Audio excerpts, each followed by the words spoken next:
Photography association নিয়ে, photography business নিয়ে, ফটোগ্রাফির পোর্টফোলিও বানানো নিয়ে, যে কোনো টাইপ কোয়ারি, সব রকম লোক এখানে আছে। একদম newborn photography, wedding photography, cinematography, সব রকম লোক আছে। তোমাদের যার যা কোয়ারি আছে তোমরা প্রশ্ন করতে পারো। দু একটা প্রশ্ন যদি না করো তাহলে আমরা বুঝবো কি করে?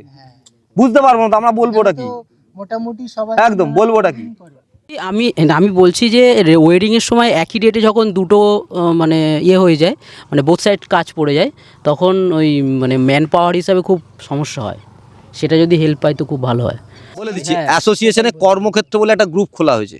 আচ্ছা, ঠিক আছে। এই কর্মক্ষেত্র গ্রুপে তুমি দেবে যে আমার এত তারিখ এতগুলো ছেলে চাই, যে সিনেমেটোগ্রাফার বা ফটোগ্রাফার, বা এটা তুমি কর্মক্ষেত্র গ্রুপে দাও।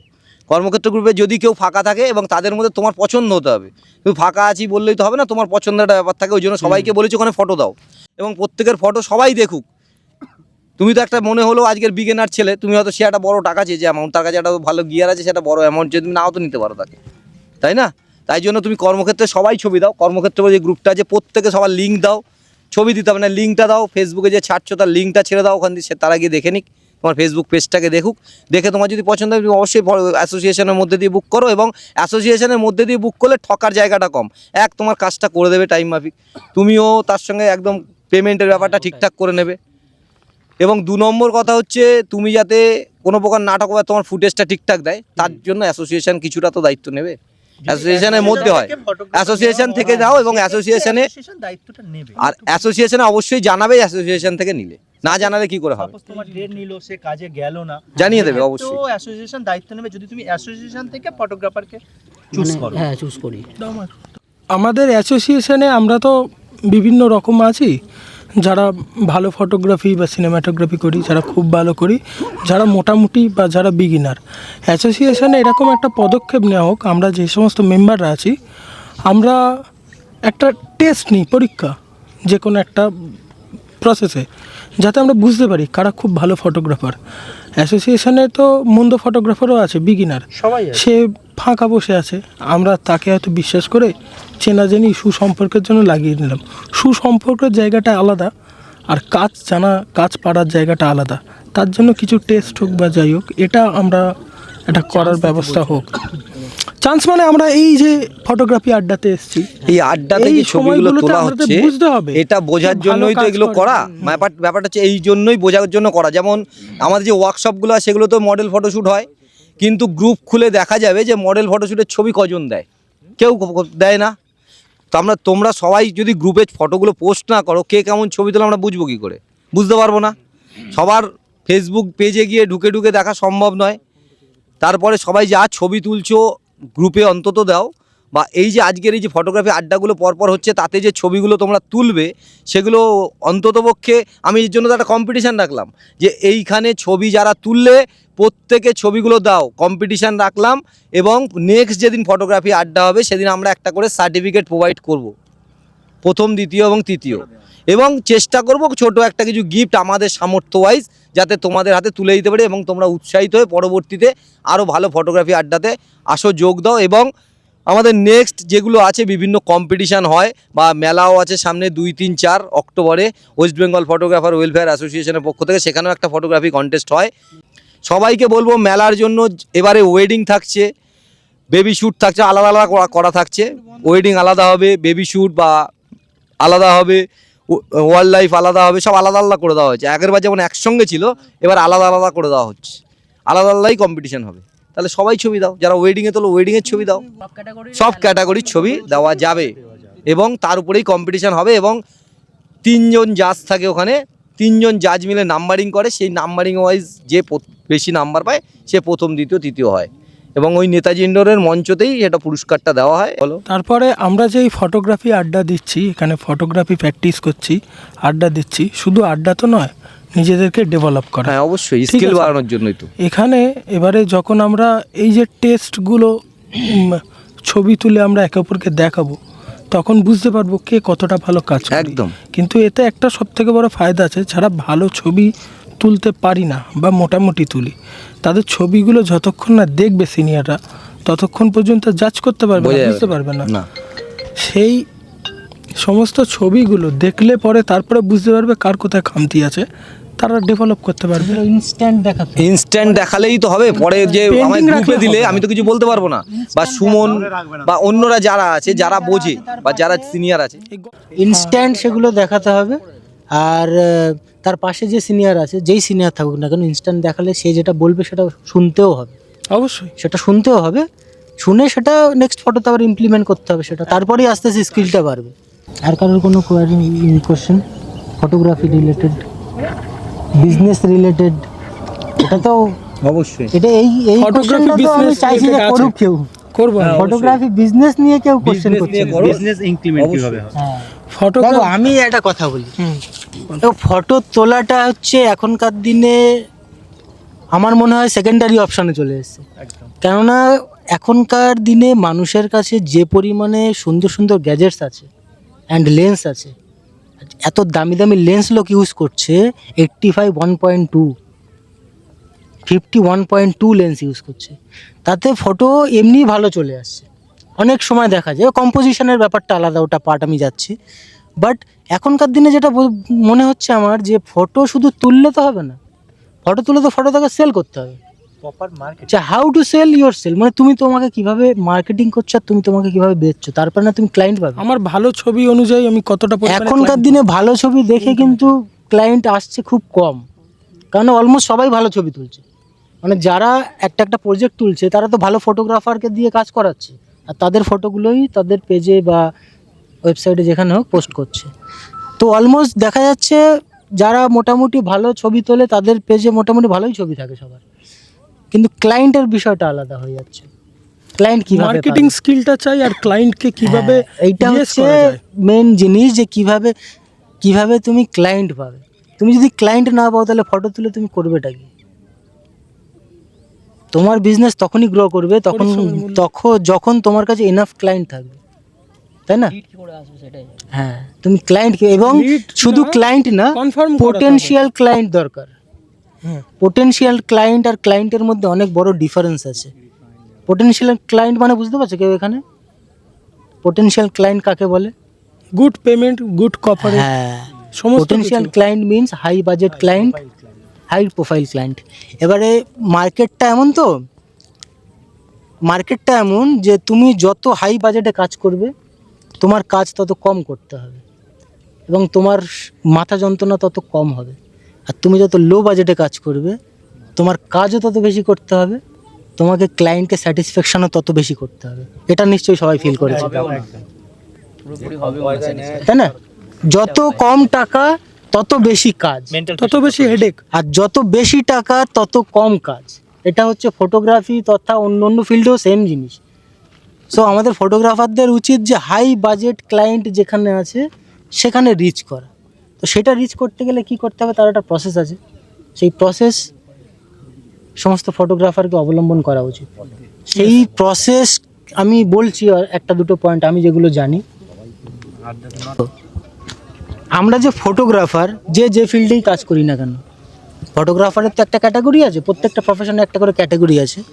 কেউ ওয়েডিং ফটোগ্রাফার, কেউ ওয়াইল্ড লাইফ, কেউ আর্কিটেক্ট, কেউ নিউবর্ন, যেমন আমি নিউবর্ন একজন ফটোগ্রাফার, অনেকে জানে। তো তাদের প্রত্যেকের না একটা করে পোর্টফোলিও থাকার দরকার আছে, স্ট্রং পোর্টফোলিও। শুধু পোর্টফোলিও না, স্ট্রং পোর্টফোলিও। পোর্টফোলিও মিনস হচ্ছে এখন সোশ্যাল মিডিয়া মানে ফেসবুক ইনস্টাগ্রাম সব থেকে বেশি পপুলার। তো ফেসবুক ইনস্টাগ্রামে যেন কোনো ফটোগ্রাফারের ধরো ফেসবুক প্রোফাইল আমি ভিজিট করছি, আমি অ্যাজ এ ক্লায়েন্ট, তার মানে আমার প্রোফাইলের পোস্টগুলো এমন হবে, এমনভাবে অর্গানাইজ থাকবে যে সে যেন একবারেই বুঝে যায় আমি কি করি। বোঝা গেল? সেটা আমার ফেসবুক পেজ হতে পারে, আমার ইনস্টাগ্রাম পেজ হতে পারে, আমার যে এনিথিং হোয়াট এভার। সো এটা হচ্ছে সব থেকে আগের পয়েন্ট, মানে 1 নম্বর পয়েন্ট। এটা মোস্ট অফ দ্য কেস আমি দেখেছি মোর দ্যান 90% ফটোগ্রাফারের থাকে না।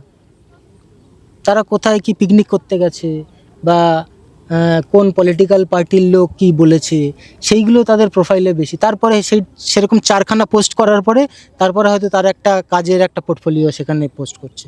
তারপরে আবার 4-5টা পোস্ট হয়তো আননেসেসারি পোস্ট, যার সাথে তার বিজনেসের কোনো রিলেশনই নেই, সেরকম পোস্ট সে করছে। তারপরে আবার তার একটা কাজের পোস্ট করছে। সো সেই প্রোফাইলটা ক্লায়েন্টের কাছে কেমন রেটিং পাবে, আর একজন যে প্রফেশনাল ফটোগ্রাফার যার প্রোফাইল খুব স্ট্রং, তার প্রোফাইলে ঢুকলে বোঝা যাবে যে সে কোথায় কোথায় কাজ করেছে, কি করেছে, কিভাবে সে কাজ করে, কতজন তার টিম আছে, তারটা কত রেটিং পাবে, আর যে একদম আননেসেসারি পোস্ট করছে তারটা কত রেটিং পাবে।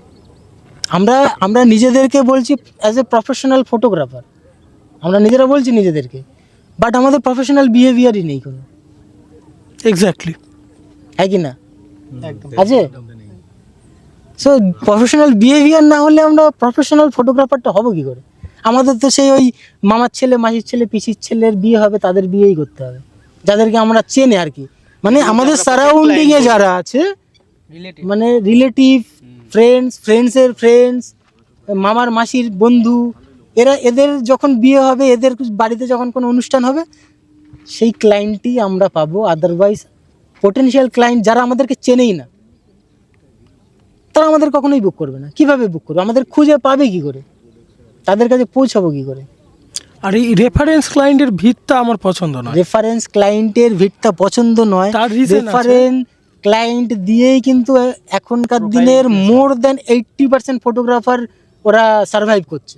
বাকি 20% যারা হাই বাজেট ফটোগ্রাফার, তারা কিন্তু একটাও রেফারেন্সের, মানে ওদের মনে 5% রেফারেন্স ক্লায়েন্ট থাকে, আর বাকি 95% ওরা আলাদা ক্লায়েন্ট থাকে, যারা কোনো চেনেই না, তার সাথে কোনো লিঙ্ক নেই, ফার্স্ট টাইম কাজ হবে। বেসিক্যালি রেফারেন্স ক্লায়েন্টের ভিড়টা পছন্দ নয়, সেটা বলার কারণ 95% কেসেসে হয় প্রথম ক্লায়েন্ট হয় রিলেটিভ বা বন্ধু বান্ধবের মধ্যে, যেখানে গুড পেমেন্ট থাকে না, আন্ডার বাজেট বা কম বাজেটের কাজ হয়, আর তারপরে যেই রেফারেন্সগুলো আসে সেগুলোই কম বাজেটেরই আসে। এটা তো সবার প্রবলেম, এটা তো সবার দেখো। এটা কিছু না, তুমি যদি তোমার মনে করো তোমার বন্ধুর তুমি কাজ করছো, মনে করো তুমি একটা কম বাজেটে কাজ করে দিলে, তাই না? তুমি এটাই বললে না, তুমি একটা কম বাজেটে কাজ করে দিলে, তারপরে এরকম কম বাজেটে, তারপরে কাজগুলো কম বাজেটে হয়। এক্স্যাক্টলি, এটা তোমার ভুলের জন্যই হয়, কারণ তুমি প্রথম একটা কম বাজেটে কাজ করছো, মানে তোমার বন্ধুর মেন্টালিটি গিয়ে দাঁড়াচ্ছে কি না, আমার বন্ধু হয় আমার কম বাজেটে কাজ করে দিচ্ছে, এইটাকে করে দিতে পারবে। তো তোমার তার যখন বন্ধুদের তখন কাজ আসবে, তখন তারাই বলবে যে ও ভাই আমার এই বাজেটে কাজ করে দিয়েছিল, ঠিক আছে, তো ও ওই বাজেটে কাজ করেছিল, তোমাকেও তাহলে এই বাজেটেই কাজ করে দিতে হবে, তুমি তখন না করতে পারবে না, ঠিক আছে? তো ব্যাপারটা কিছুই না, আর না করলে তো কোনো কাজ দেবে না। তোমার দাদা যেটা বললো, তোমার ব্র্যান্ডিং তোমাকে নিজেকেই করতে হবে আলটিমেটলি, সে তুমি অফলাইনে করো, তুমি অনলাইন করো, সবার ঠিক আছে? রেফারেন্সে যখন কাজটা আসবে, আমার থিঙ্কিং এটা থাকবে, সাপোজ আমি যেটা 10,000-এ তুলেছি, তো রেফারেন্সে যখন আসবে সেটা আমার থাকবে 12,000-এ আমি তুলবো। এইরকম থিঙ্কিং রাখতে হবে, কখনোই সেটা 10,000 হবে না, কারণ তোমার কাজটা দেখে স্যাটিসফাই হয়ে তারপরে সে সেকেন্ড টাইম তোমাকে নক করছে। সুতরাং তোমাকেও তোমার রেটটা তখনই বাড়াতে হবে, ওই রেটে কখনোই আসবে না। তোমার ব্র্যান্ডিং তুমি যদি নষ্ট করে ফেলো তো কনভিন্স করতে হবে ক্লায়েন্ট আলাদা হবে, ঠিক আছে? তোমাকে তোমার ব্র্যান্ডিং করতে হবে, তোমার আলাদা আরেকটা নিজস্ব ব্র্যান্ড থাকতে হবে, তাই না? এখন অনলাইন, দাদা যেটা বললো যে এখন অনলাইনে বিজনেস চলছে, অনলাইনে সবাই অ্যাড দিচ্ছে, ফেসবুক বলো, ইনস্টাগ্রাম বলো, ইউটিউবে আছে, ঠিক আছে? তো সেখানে সবাই আলাদা আলাদা কাজের প্রোফাইল তৈরি করছে। প্রোফাইল ক্লায়েন্ট দেখে বুঝতে পারছে যে এই প্রোফাইলটা কত ভালো, এই প্রোফাইলটা কতটা অপশন অনেক বেশি ওদের কাছে থাকে, অপশন অনেক এসে গেছে। তোমাকে সেইভাবে নিজস্ব ব্র্যান্ডিং করতে হবে, ব্র্যান্ডিংটা খুব জরুরি, ঠিক আছে? ফটোগ্রাফি পার্সোনাল ব্র্যান্ডিং না করলে সে হ্যাঁ। বেশি দূর যেতে পারবে না। ক্লায়েন্টের কাছে এখন অপশন আছে, আগে অপশন কি ছিল? আগে যখন একটা টাইম ছিল, আগে লোক শুধু স্টুডিও যেত, ফটোগ্রাফি মানে স্টুডিও বুঝতো। এখন কিন্তু সেই জিনিসটা নেই, এখন ফটোগ্রাফি মানে সোশ্যাল মিডিয়ায় চেক করে নিতে বাড়ি পারবে। বসে অনলাইনে সে বাড়ি বসেই অনলাইনে চেক করে সেখানেই নেবে, judge করে, একটা সেখানেই গুগলে decision সার্চ নেয়। করবে নিয়ার বাই ফটোগ্রাফার, সেখানেই গুগল বিজনেসের রেটিং অনুযায়ী সে দেখে নেবে যে এই ফটোগ্রাফারটার গুগল বিজনেসে বা তার এত রেটিং আছে, কিংবা তার ফেসবুক প্রোফাইলে তার এত রিচ আছে, এত ফলোয়ার্স আছে, তার কাজের কোয়ালিটি তো অবশ্যই, কাজের কোয়ালিটি এখন সবারই কম বেশি ভালোই, ঠিক আছে? কিন্তু তোমার ব্র্যান্ডিং করতে গেলে এখন তোমার ফলোয়ার্স হতে হবে, তোমার কাজের ভালো কোয়ালিটি রাখতে হবে, সব কিছু ডিপেন্ড করছে, ঠিক আছে? তবে তোমার কাছে ক্লায়েন্ট আসবে। ক্লায়েন্টকে ফিল করাতে হবে না যে তোমাকে ছাড়া ও ফটোগ্রাফি করাতে পারবে না, মানে তোমাকে দিয়ে ওকে করাতে হবে, নাহলে অন্যরা খারাপ কাজ করে দেবে। ক্লায়েন্টকে এই ফিলটা করাতে হবে, আর এই ফিলটা তখনই পসিবল যখন নিজের পার্সোনাল ব্র্যান্ডিং অনেক স্ট্রং হয়। সেখানে শুধুমাত্র ফটোগ্রাফি না, যে ফটো তুলছি ভালো তা না, তুমি কিভাবে কথা বলছো, কিভাবে ক্লায়েন্টের সাথে ডিল করছো, মানে তোমার পার্সোনালিটি First look, পুরোপুরি first expression. সমস্ত কিছু ডিপেন্ড করে, এভরিথিং ইজ ডিপেন্ড, এভরিথিং এর উপর পুরোপুরি ডিপেন্ড করে কিভাবে কথা বলা হচ্ছে, কিভাবে তুমি সোশ্যাল মিডিয়াকে হ্যান্ডেল করছো, তুমি পোস্ট করছো কিভাবে, তুমি কিভাবে ড্রেসিং সেন্স তোমার কেমন আছে, সমস্ত কিছু ডিপেন্ড করে। একটা ক্লায়েন্টের সামনে বসে এমন এমন ফটোগ্রাফার আছে, ওরা ক্লায়েন্টের সামনে বসলে ওরা ওই ডিলটাকে ফাইনাল করেই আসবে। ধরো ওর বাজেট ছিল ক্লায়েন্টের 1,00,000 টাকা, কিন্তু ওর সামনে বসে ওর মানে ও এমনভাবে ক্লায়েন্টকে কনভিন্স করবে ওই 1,00,000 টাকার বাজেট 1.5 লাখ 2 লাখ করিয়ে দিয়ে চলে আসবে। সমস্ত কিছু কথা বলার ডেলিভারি, আর কিছু একদম। কিভাবে ডেলিভারি করছো কথা, প্রপার মার্কেটিং, সেটা হচ্ছে স্পিকিং পাওয়ারের উপর সেলিং ডিপেন্ড পাওয়ার। করে। সেলসম্যানরা কি করে কিভাবে তার মাল বেচে ওরা, থিঙ্কিংটাকে, প্রোডাক্টটাকে আমাকে বিক্রি করতে হবে, এনি হাউ আর হচ্ছে মেন মোটিভই হচ্ছে ওই জিনিসটাও তোমাকে বেচবে, এনি হাউ বেচবে, একদম। তোমার সাইকোলজির সাথে খেলা করবে, কিভাবে তার মানে তার ক্লায়েন্ট কিভাবে ভাবছে সেই জিনিসটা ও সাইকোলজিক্যালি ভাববে। এই জিনিসগুলো না শিখতে পারলে কখনো কেউ বড় ফটোগ্রাফার কখনোই হতে 10 পারবে না। মিনিট অন্তর সাউথ 24 পরগনাস ফটোগ্রাফার অ্যাসোসিয়েশনের পক্ষ থেকে আজ যে ফটোগ্রাফি আড্ডার আয়োজন করা হয়েছিল, আজ সেই ফটোগ্রাফি আড্ডা আমরা অনুষ্ঠিত হলো।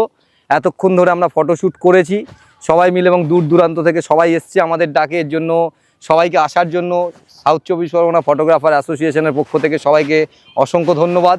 এবং আগামী দিনে আপনারা যদি আমাদের সঙ্গে থাকেন, আমরা প্রতি সপ্তাহে একটি করে ফটোগ্রাফি আড্ডার আয়োজন করব, এবং বিভিন্নভাবে ফটোশ্যুট করে কোথায় কার ভুল হয়েছে আমরা নিজেদের মধ্যেই সেটা সংশোধন করার চেষ্টা করব। এবং পরবর্তী যে ফটোগ্রাফি আড্ডা হবে তাতে একটা মেন্টার আনার কথা চিন্তা করব, যে একটা মেন্টার রেখে সে কিভাবে আমাদেরকে বোঝাচ্ছে সেইভাবে আমরা ফটোগ্রাফি আড্ডাটাকে করতে চাইছি। পরের যে আমরা নেক্সট ডেট যেটা ফটোগ্রাফি আড্ডা হবে, এছাড়াও আমি সাউথ 24 পরগনাস ফটোগ্রাফার অ্যাসোসিয়েশনের পক্ষ থেকে পরপর বেশ কিছু ওয়ার্কশপের আয়োজন করা হয়েছে, সামনে নেক্সট আসছে। সেগুলো আপনারা সবাই সঙ্গে থাকবেন, আমাদের পাশে থাকবেন, আমাদের পাশে থেকে এই অ্যাসোসিয়েশনটাকে আরও যাতে শক্তিশালী হয়ে ওঠে এবং প্রত্যেকটা ফটোগ্রাফার একে অপরের সাহায্যে আমরা হাত বাড়িয়ে দিতে পারি, তার জন্যই আমাদের এই সাউথ 24 পরগনাস ফটোগ্রাফার অ্যাসোসিয়েশনের এই প্রয়াস।